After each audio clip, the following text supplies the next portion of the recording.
Hello everybody, welcome to Asia's Flashback. Today we'll be diving into people's lives from the 1960s. We'll be looking at culture, military, and other stuff that happened in the 60s.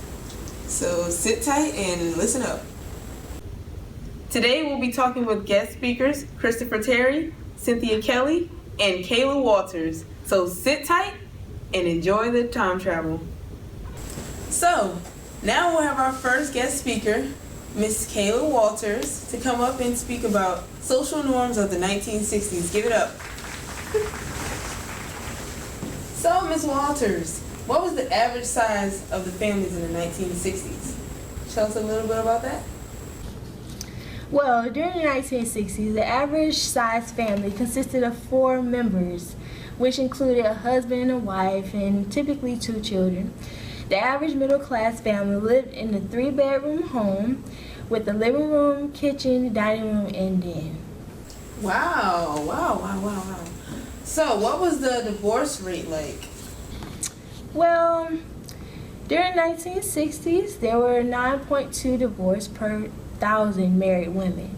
Women were focused on their education, and there were laws that were being created to getting a divorce an easier process for women. Wow, that's interesting. So, what do people do in their spare time during the 60s? Can you tell us a little bit about that? Sure thing.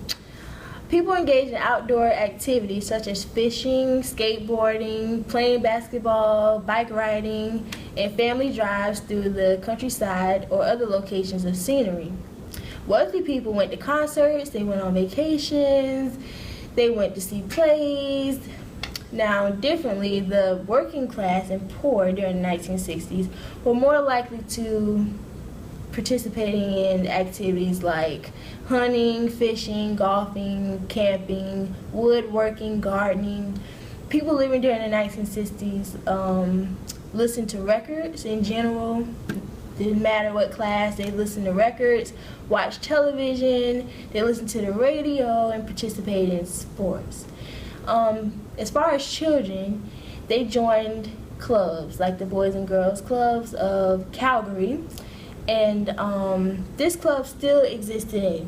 The reason this organization was created was to counter problems of delinquency and vandalism. Activities included sports, they participated in hobbies and camping and social events. Wow, that's wonderful. So, what we'd really like to know is what films, music, TV shows, and plays could be considered typical of the 60s. Could you tell us about that? So, let's talk about television shows first. So, everybody knows about the Andy Griffith Show, okay? So, through 1960 to 1968, this show was ran. So, it addressed justice and law enforcement. Considering during this time period government was not trusted, this TV show demonstrated a different side of law enforcement. Okay, so one play I can think of is Hamlet by William Shakespeare, and that play addresses taking action and the transfer of power from one ruler to the next. And in the 1960s, African Americans were taking action to gain equal rights. So we can think about the transfer of powers by thinking about President John F. Kennedy that was assassinated and replaced by Vice President Lyndon Johnson. People became very fearful during this time. Wow. So, what was the average level of education? 15% of people ages 25 and older completed college and received their bachelor's degree or higher. About 41% of people ages 25 and older completed high school receiving their diploma. Ooh.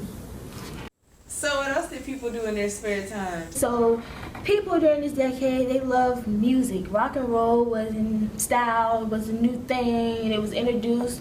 People during the 60s enjoyed watching television as well. So one of the films that I can think of that highlight the 1960s was a film called Guess Who's Coming to Dinner by Stanley Kramer. And it was released in 1967. This story is a love story that addresses interracial relationships. And during the 1960s, people were beginning to express themselves more and moving away from the traditional way of relationships and family. Another film would be Planet of the Apes by Franklin Schaeffer, and it was released in 1968. This movie relates to how Americans, not African Americans, feared the war and the idea of communism. In this movie, the apes were the dominant species and humans were enslaved. Incredible. Just incredible. But what is really in my heart that I really want to know is, what did the people fear in the 1960s? Please tell us about that. Okay, well, people feared contracting diseases due to the sexual revolution. Okay, people were doing their own thing, you know? They were hopping around. It was no longer a traditional thing. But let's talk about minorities. So people, particularly African Americans, were concerned about the police brutality and mistreatment while striving to gain their equal rights. Majority of people were concerned about government and law. People were just not so reluctant to believe what the government was putting out there, and people really didn't trust law. Americans also feared the idea of communism, as I mentioned earlier. So that's just the idea of everyone being equal. So people feared government, law, they strive for their equal rights, and catching that disease. So yeah. Wow. Thank you so much, Mrs. Walters. We've enjoyed you. Everybody, Ms. Walters.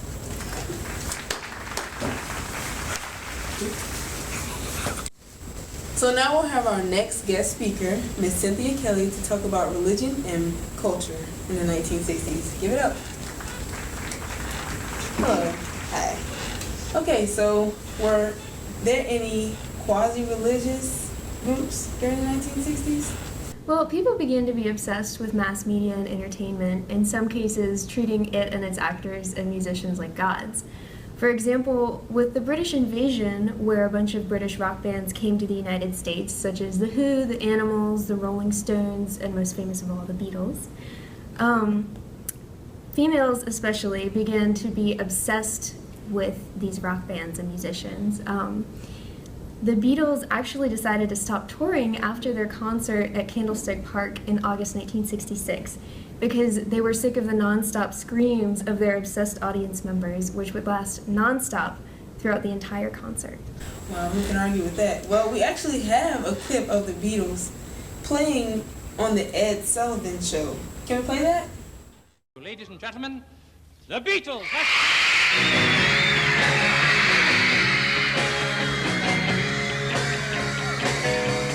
Oh yeah, I'll tell you something I think you'll understand when I say that something I wanna hold your hand.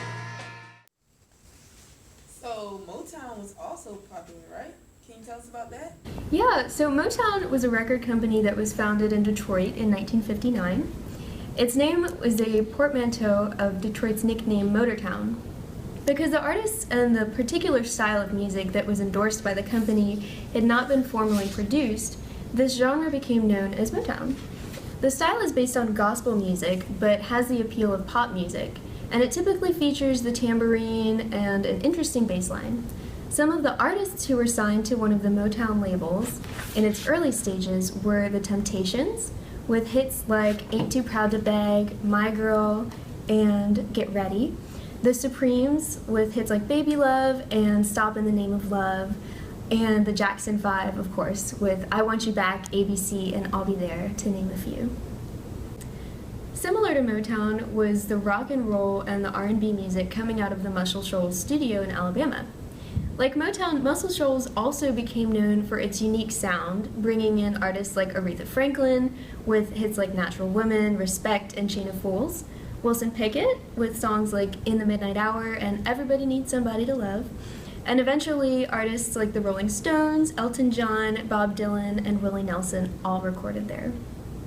It's always been a powerful tool, whether used for emotional, societal, or political development. Even during a rocky time of major racial and gender controversies, the Muscle Shoals Studio is a great example of how music can bring people together.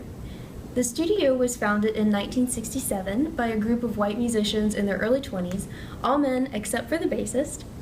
But most of the artists who recorded there were black musicians. Even in Alabama, the political issues were overlooked in the studio.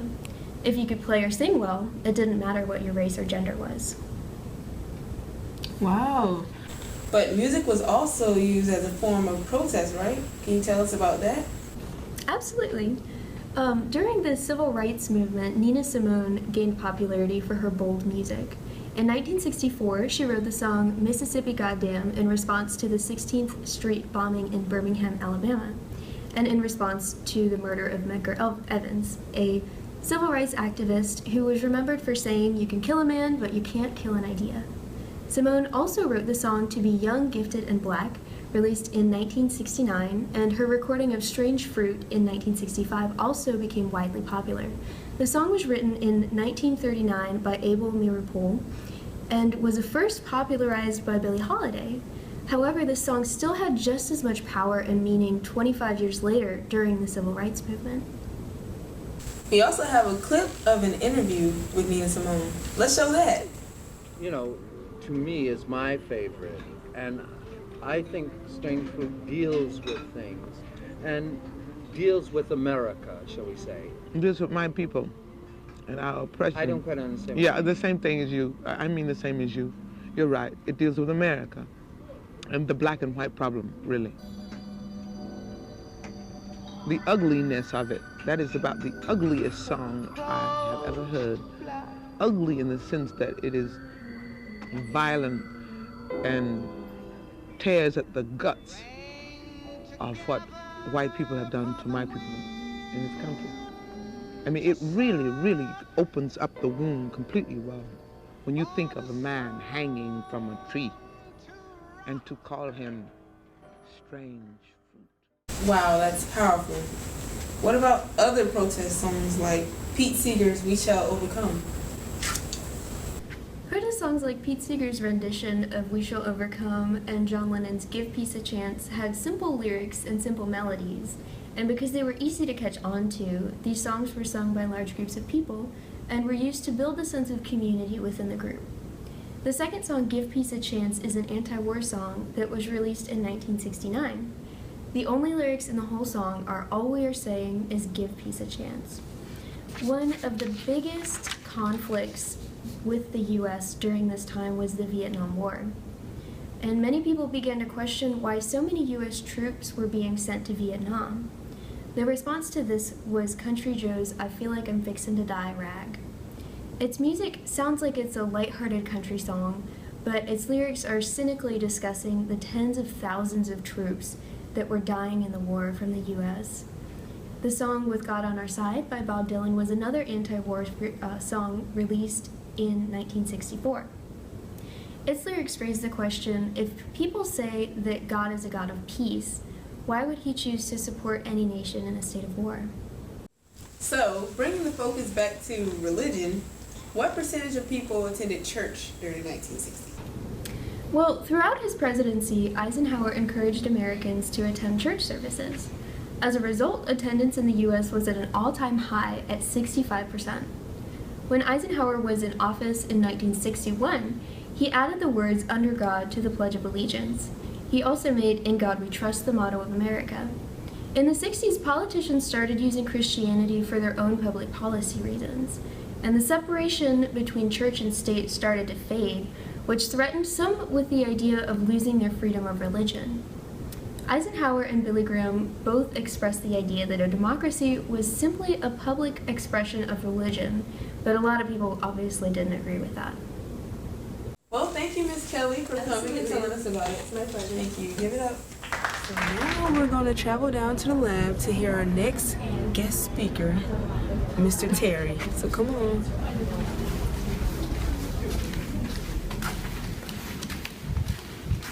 Mr. Terry.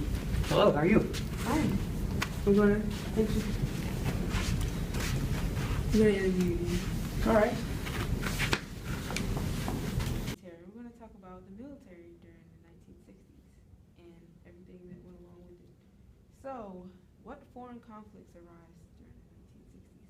So one of the most major foreign conflicts that happened during the 1960s was obviously the Vietnam War.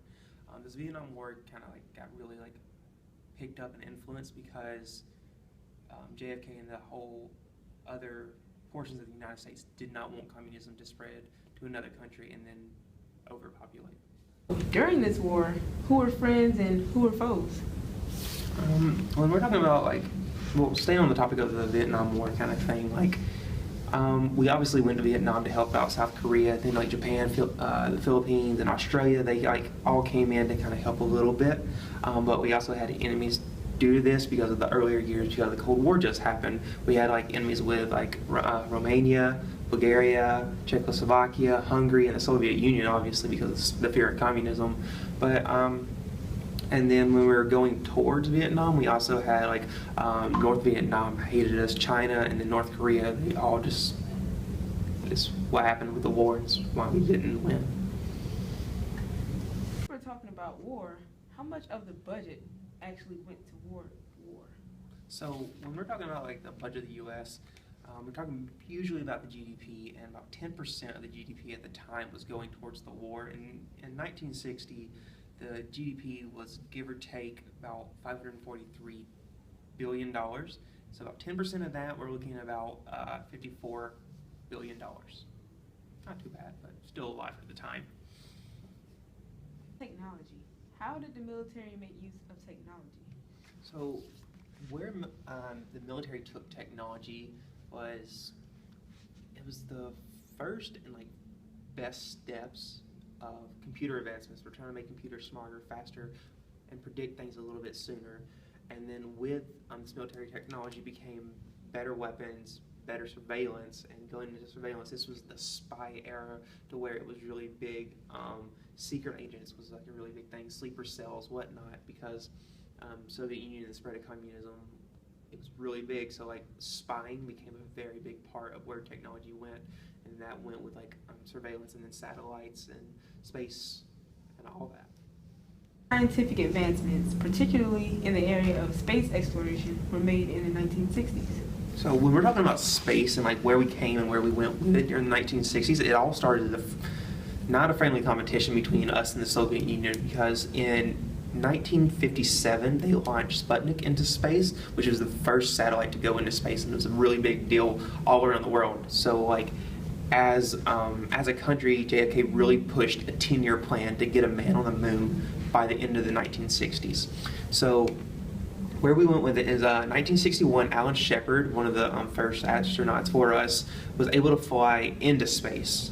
So the next year that went into John Glenn. He was his historical flight made him the first American to orbit the whole Earth, and that was the biggest part, one of the biggest steps, because we were just trying to get closer and closer. So we are making those steps.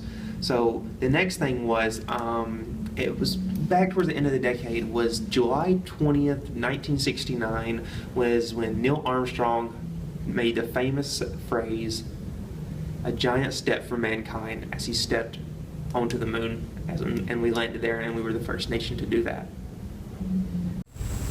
Well, thank you, Mr. Terry. We appreciate it, and we have a wonderful day. Thank you for having me on the show. You're welcome. So that about wraps up Asia's Flashback for today, but one additional topic that we didn't touch on was organized crimes. Two organized crime families from the 1960s were the Genovese and the Gambino family. Thank you for watching Asia's Flashback. We'll see you next time.